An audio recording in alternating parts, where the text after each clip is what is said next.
Olá, começa agora o JR Entrevista. E o nosso convidado hoje é o deputado federal Domingos Sávio, do PSDB de Minas Gerais. O deputado faz parte da Comissão de Agricultura e também da Comissão Especial da Reforma Tributária. Seja muito bem-vindo, deputado, ao JR Entrevista. Obrigado, Yuri. Um prazer estar aqui com você e me dirigir ao Brasil inteiro pela Record. É isso mesmo, deputado. Já temos uma tramitação finalmente andando também no Senado de um projeto já aprovado pela Câmara, que é a PEC dos precatórios. Agora, o Senado já discute algumas mudanças nesse texto. É possível que mude um pouco mais, um pouco menos, mas parte dele, muito provavelmente, volta à Câmara para uma nova análise. O senhor que participou das discussões, das votações na Câmara, o que acha do texto que está em discussão hoje no Senado? O que deve voltar para a Câmara? O que é o mais importante hoje, dentre tantas polêmicas que a PEC dos precatórios traz? Olha, Yuri, primeiro é preciso de desmistificar algumas coisas que vêm sendo colocadas e que não correspondem à verdade. Primeiro, alguns colocam de maneira sistemática. É a PEC do calote, como se simplesmente não fosse pagar ninguém, e não é verdade. O que se estabeleceu com esta PEC, e é claro que não é agradável votar o adiamento de pagamento de precatório, mas o que ocorreu foi que nós tínhamos um volume de precatório. Precatório é depois que transitou em julgado, o governo tem que pagar uma sentença. Aquela dívida da União com empresas, pessoas e até com estados governos, e municípios. Né? Estados e municípios. A grande maioria hoje com estados e municípios, inclusive, deste volume que está programado para o ano que vem, para o ano de 2022. Quase 90 bilhões. Mais de 90 bilhões. E ele praticamente dobrou do que era a média histórica. Esse é um aspecto que pouco foi falado. De repente, dobrou, num momento em que a gente ainda vive um pouco as dificuldades do pós-pandemia. O orçamento já ficou apertado. Se nós dissermos, não, tudo bem, vamos seguir do jeito que estava programado e pagar mais de 90 bilhões de precatórios no ano que vem, o governo não tem dinheiro para fazer o auxílio emergencial, o Auxílio Brasil, para os mais pobres, para milhões e milhões de famílias que não têm o que comer. E outras áreas governamentais também podem ficar comprometidas. Então, entre parcelar em 3 anos ou deixar milhões de brasileiros sem um auxílio emergencial, eu não tive dúvida. Agora, é claro que é preciso não fazer com que isso vire uma regra de simplesmente romper com o teto. O Senado, no meu entendimento, está tomando uma decisão adequada. Ele está deixando bem claro que os valores que sobrarão, de certa forma, entre aspas... Nesse espaço fiscal criado pela mudança do cálculo do teto de gastos. Isso. Esses valores já têm que vir carimbado para não virar uso eleitoreiro, não é? Para não se ficar tentando fazer disso aí uma manobra eleitoreira que acabe comprometendo ainda mais as finanças do Brasil. Então, eu acredito que o Senado deve aprovar, a Câmara deve aprovar, mas com essa responsabilidade. Primeiro, de não dar o calote. Segundo, de que o uso desse dinheiro seja de uma maneira bem transparente para atender o interesse público. É assim que, pelo menos, eu pretendo votar. E o senhor, quando fala em uso transparente do dinheiro público, isso está exatamente dentro dessa discussão que se soma ao chamado orçamento secreto. Sim. Porque com esse alargamento do espaço fiscal, que seria de mais de 100 bilhões, é possível sim garantir o recurso para o Auxílio Brasil, mas também você teria ali mais recursos para a emenda de relator, que hoje estão suspensas pelo Supremo Tribunal Federal, exatamente pela falta de transparência. Como que, se houver essa questão, é possível definir, balizar essa emenda de relator com mais transparência, que hoje ela tem um valor mais alto até que as emendas dos próprios parlamentares? Sem dúvida, isso precisa de maior transparência, precisa de maior clareza. Eu, pelo menos, me orgulho de uma coisa. Eu faço questão de que cada emenda que eu destino, e quem me acompanha em Minas Gerais sabe disso, eu faço uma divulgação ampla. Eu tenho a alegria de dizer, olha, eu coloquei uma emenda para poder fazer um posto de saúde, para fazer uma quadra coberta, para ajudar a pavimentar uma rua. E essa emenda não é o dinheiro do deputado, é o dinheiro do orçamento público que o deputado, como representante público, procura fazer um uso democrático desse dinheiro. Você lembra que no passado havia o tal de orçamento participativo? Falava-se muito nisso. Antes de elaborar o orçamento, fazia reuniões com a comunidade para ver onde é que estavam as maiores necessidades. Isso ocorreu nos municípios. Eu, quando fui prefeito lá em Divinópolis, em Minas Gerais, eu fazia isso. ouvia a comunidade, cada uma indicava pelo menos uma prioridade, para a gente poder colocar no orçamento aquilo que a população precisava. Mas o orçamento do relator hoje é exatamente o contrário disso, né? Aí eu não acho que é justo. Emenda parlamentar, na minha concepção, deve ser algo para atender ao interesse da comunidade, que está lá na ponta, porque é óbvio, não tem jeito do governo federal sair fazendo reunião em cada cidade. Por isso, as cidades elegem os seus deputados federais, os seus representantes, os estados elegem os seus deputados e senadores, e eles, obviamente, vão reivindicar uma parcela dos investimentos públicos naquelas cidades que eles representam. Isso tem que ser fiscalizado com a maior transparência. A emenda do relator passou a ser algo que gera hoje um mal-estar geral. Então, eu entendo que é imprescindível que já existia emenda de relator, sempre existiu. Só que a fatia do orçamento era menor. Elas eram feitas acrescentando no orçamento aquilo que é chamado RP2, que eram as rubricas do orçamento, que o Poder Executivo tinha o poder discricionário de executar ou não. Uhum. Com a LDO de 2019, que entrou em vigência em 2020, criou-se a figura de uma emenda de relator impositiva, que ele, como relator, é que diz onde vai ser aplicado. E isso, no meu entendimento, não democratiza o orçamento. Centraliza. O relator é um só. Né? Você tem os relatores setoriais, mas o relator que faz esse tipo de emenda é um só. Então, hoje, nós precisamos de aperfeiçoar esse mecanismo para dar total transparência, porque eu entendo que o dinheiro público tem que ter fiscalização permanente para que haja transparência, que haja decência e ética na aplicação desse dinheiro público. Não podemos demonizar as emendas, dizer, as emendas é que é o problema do país. Não, não é isso. É o mau uso da emenda. Não tem uma cidade do interior do Brasil aí onde você está nos ouvindo. Procure saber se algum deputado já mandou alguma emenda para a sua cidade e verifique se ela foi bem aplicada. O correto é isso. Indica a emenda para a cidade e a própria população acompanha, fiscaliza. Além, é claro, do Tribunal de Contas, do Ministério Público. E se tiver qualquer coisa errada, nós temos que ser duro nisso aí, porque é dinheiro público. É inaceitável. O parlamento tem a missão de, além de elaborar orçamento, de fiscalizar. Agora imagina, se ele tem a função de fiscalizar e ele é que vai ludibriar o povo com emenda secreta, não, tem que ser emenda bem transparente. Eu acho que nós não podemos voltar a editar emenda de relator sem corrigirmos isso com muita clareza. Agora, entendo que o Congresso deve fazer isso. Não devemos ficar submetidos ao Supremo, porque senão aí volta aquela história. O Supremo começa a querer mandar no Brasil inteiro, decidir tudo, passar em cima do Executivo, em cima do Legislativo, e isso não é bom para a democracia. E, deputado, outro assunto que a Câmara já analisou, que está no Senado, mas não está andando porque a PEC dos precatórios está tramitando, é aquele projeto do imposto de renda. O senhor fez parte da comissão especial que analisou o projeto na Câmara. O projeto foi aprovado em plenário, mas está paralisado no Senado, porque há um entendimento ali de que o projeto mais atrapalha do que ajuda, inclusive na questão de arrecadação do governo, porque cobra menos por um lado, a pessoa física vai finalmente ter, né, uma atualização da inflação, então vai pagar um pouco menos, mas por outro lado tem outras compensações que muita gente nesse momento está achando que vai trazer mais imposto, ampliar a arrecadação do governo de impostos, ampliar a carga tributária. Como que o senhor está vendo essa discussão? Yuri, veja bem, ali ficou muito evidente que do ponto de vista do imposto de renda, seria interessante. E foi por isso que nós aprovamos na Câmara para o cidadão, de um modo geral, que paga muito imposto no Brasil. O Brasil é um dos países que mais cobra imposto. E é preciso, sim, uma reforma tributária para que você universalize, que todos paguem, porque no Brasil paga-se muito imposto, mas tem alguns, e por sinal os mais ricos, os mais poderosos, são os que menos pagam. As multinacionais, que não pagam nada praticamente. Eu não sei se você sabe, mas as grandes empresas cervejeiras do Brasil e também algumas outras mega multinacionais aí da área de refrigerantes, praticamente não pagam imposto nenhum. Usam, inclusive, Manaus para poder fazer uma triangulação e não pagam imposto. Estou falando das maiores produtoras de cerveja do Brasil. Não é a cerveja artesanal, não. Então, o Brasil precisa de uma reforma tributária. Por que não está andando no Senado? E eu já pressentia isso. Embora o projeto não seja um projeto ruim, ele é um projeto que enfrentou o problema da reforma tributária pelas metades, ou pior, fatiadamente.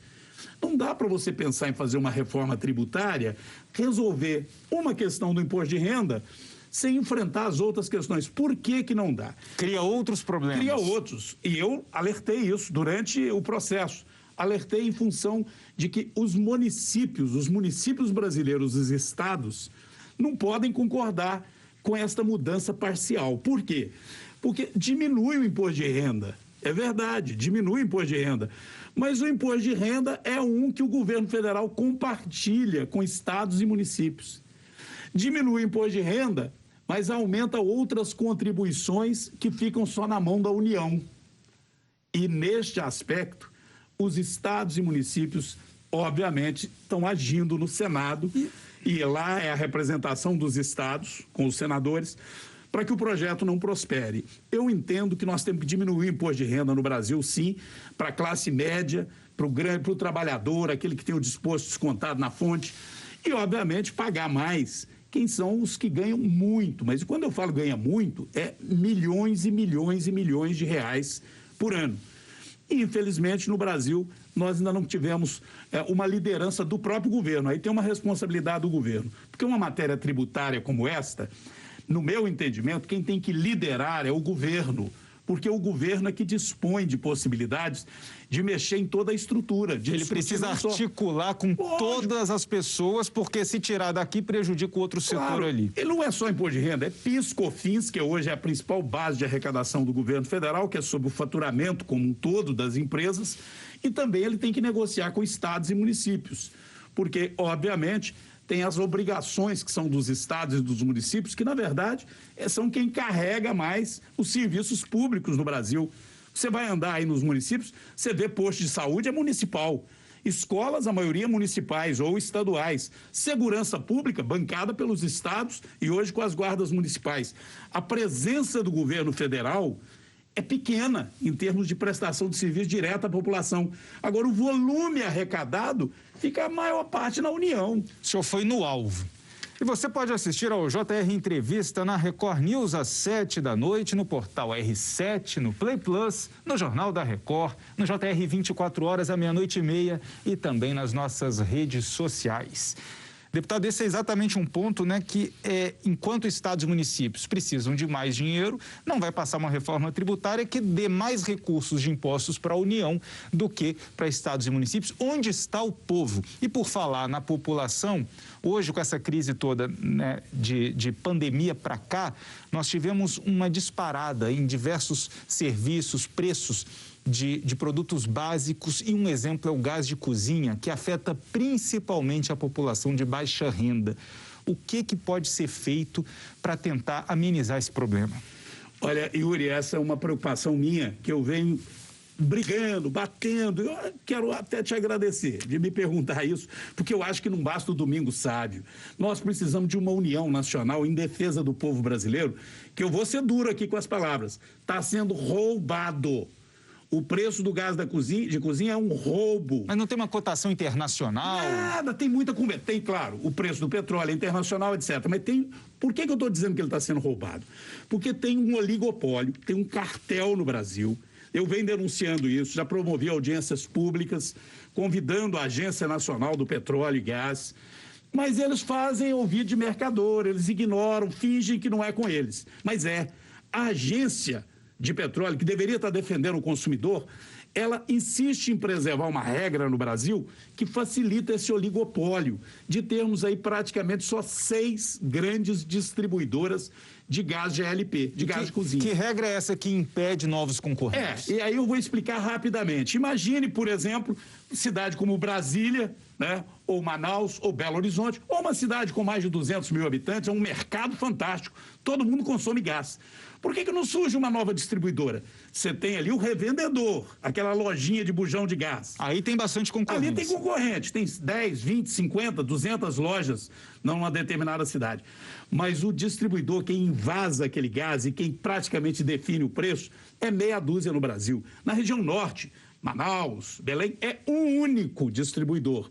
Por que não entra um outro? Aí você fala assim, é o único distribuidor porque é só ele que produz gás? Não, o gás é produzido pela Petrobras. Esse distribuidor vai lá, adquire o gás e invasa. Ele é o distribuidor. Distribuidor, é o grande distribuidor e que ganha muito nisso. Por que não aparecem novos? Porque existe uma regra que não permite a portabilidade do bujão de gás. Olha para você ver, até o telefone celular a gente tem portabilidade, né? Você muda até de operadora, mantém o número, você tem portabilidade para tudo. O bujão de gás, as pessoas imaginam o seguinte, não, eu comprei um bujão de gás, vem uma outra empresa, eu troco, tem portabilidade. Não, não tem.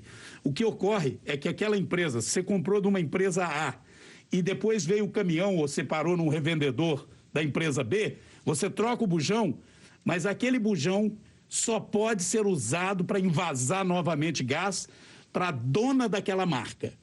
Por que eles insistem em manter isso?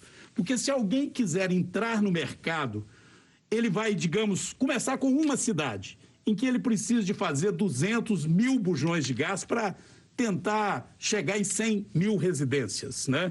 Revezando ali, tendo 2 bujões para trocar. Essas grandes empresas vão lá, fazem uma concorrência temporária, pega esses bujões dele e não devolve para ele. Aí ele tem que fabricar outro vasilhame. Olha, resumindo, hoje é impossível entrar um novo revendedor porque não tem um bujão universal. Eu apresentei um projeto de lei que cria a figura do bujão de gás universal. Aquele revendedor que entrar no mercado, ele pode invasar em qualquer bujão que esteja atendendo às exigências de segurança, obviamente, da Agência Nacional de Petróleo. E a Agência Nacional teria que definir essas regras de segurança. Ela se omite. E aí você tem só 6 grandes distribuidoras. Essa é a realidade do Brasil. Além do que, no Brasil, você não pode reabastecer um bujão. Você não pode pegar o bujão vazio e parar num local e reabastecer. O carro você pode reabastecer com gás. Por que você não pode reabastecer o bujão de cozinha? Porque não querem abrir o mercado. Em vários países do mundo, você reabastece o bujão de cozinha. Isso diminui o custo, diminui muito o custo.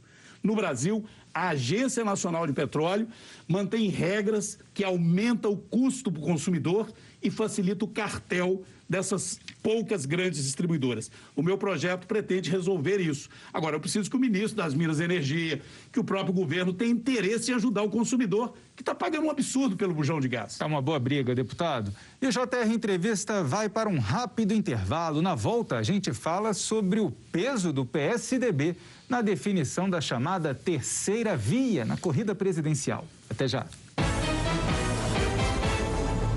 Estamos de volta com o JR Entrevista e aqui com a gente o deputado federal Domingos Sávio, do PSDB de Minas Gerais. Deputado, que confusão no PSDB nessas prévias. Como é que ficou a situação do partido? O senhor acha que depois de toda essa luta, essa briga, o nome que sair aí dessa prévia vai ser um nome competitivo, pensando nesse cenário eleitoral? Olha, Yuri, a democracia tem um preço e às vezes embora... obviamente, a melhor opção é a mais difícil. A democracia é dificultosa. E o PSDB teve a ousadia de ouvir os filiados, é uma coisa inédita. E, infelizmente, escolheu um aplicativo ineficaz. É um erro. O partido tem e merece ser criticado por isso. Por outro lado, eu sou um otimista. Eu vejo que o PSDB, ele é sim uma alternativa, é um partido nacional, tem bons nomes, os 3 candidatos que estão competindo são bons, e eu não tenho dúvida que aquele que foi escolhido vai unir o partido. Tem um lado bom nisso aí, Yuri. O PSDB estava esquecido, o PSDB já deu grandes contribuições para o país, como o Plano Real, né, que hoje está aí ameaçado com a inflação voltando. O PSDB criou programas sociais importantes, então ele é de fato um partido democrático, com compromissos sociais e com uma visão liberal da economia. Então, essas são coisas positivas, mas que estavam esquecidas. Infelizmente, por um ocorrido muito desagradável, mas o PSDB virou manchete no Brasil inteiro, todo mundo falando das prévias do PSDB. Claro que por um problema que ocorreu, mas não é um problema que mancha a história do partido e muito menos dos pré-candidatos. No momento que definirmos, eu acho que o Brasil inteiro vai saber, opa, o PSDB tem um pré-candidato. E ele terá a obrigação de buscar conciliar uma alternativa para o país, uma boa alternativa, porque acho que é isso que o Brasil está querendo, uma boa alternativa para não ficar preso à extrema-direita ou à extrema-esquerda. E, deputado, para encerrar rapidamente, o senhor tem um projeto para ajudar o nosso agronegócio. A gente pensa que o Brasil ele já é uma potência do agronegócio, mas se a gente pensar em commodity, soja, né, produtos de exportação, agora dá para ajudar também do pequeno ao grande produtor a agregar valor aos produtos? Olha, Yuri, sem dúvida, nós precisamos de saber valorizar isso que é a galinha dos ovos de ouro, que é quem produz os alimentos. Nós somos o maior produtor, um dos maiores produtores de alimentos do mundo. Além dos 210 milhões, a gente abastece mais 800 milhões no resto do mundo. Só que aqui dentro do Brasil, às vezes a gente cria dificuldade, principalmente para o pequeno produtor. O nosso queijo Minas, olha que exemplo. Contrassenso. Você produz um queijo de excelente qualidade numa cidade, ali ele pode ser vendido, tem o serviço de inspeção, mas não pode atravessar o limite do município. Na cidade vizinha, ele já é tido como um produto clandestino. Às vezes é preso, é jogado fora o produto. Então, eu fui autor de um substitutivo que simplifica, sem tirar os cuidados com a saúde, que eu sou médico veterinário, sem tirar os cuidados com a defesa sanitária, preservando esses cuidados, mas acabando com a burocracia. Vai ser bom para a grande indústria. Hoje tem grande indústria que o frigorífico quer funcionar 2 turnos e não pode funcionar no segundo turno porque não tem fiscal para ficar lá dentro. Agora, o fiscal não tem que ficar lá dentro 24 horas. Então, por isso que chama autocontrole. A indústria tem que respeitar as regras. Agora, ele, além da grande indústria, ele vai beneficiar o pequeno, a indústria artesanal, que eu estabeleço neste projeto, nesse substitutivo de minha autoria, que o produto artesanal registrado no Serviço de Inspeção Municipal pode ser comercializado no Brasil inteiro. É a alforria do pequeno produtor, do microprodutor. Perfeito. Obrigado, deputado, pela entrevista. O JR Entrevista fica por aqui. Lembrando que você pode assistir ao programa na Record News às 7h, no portal R7, no Play Plus, no Jornal da Record, no JR 24 horas, à 00h30 e também nas nossas redes sociais. Muito obrigado pela audiência. Tchau, tchau.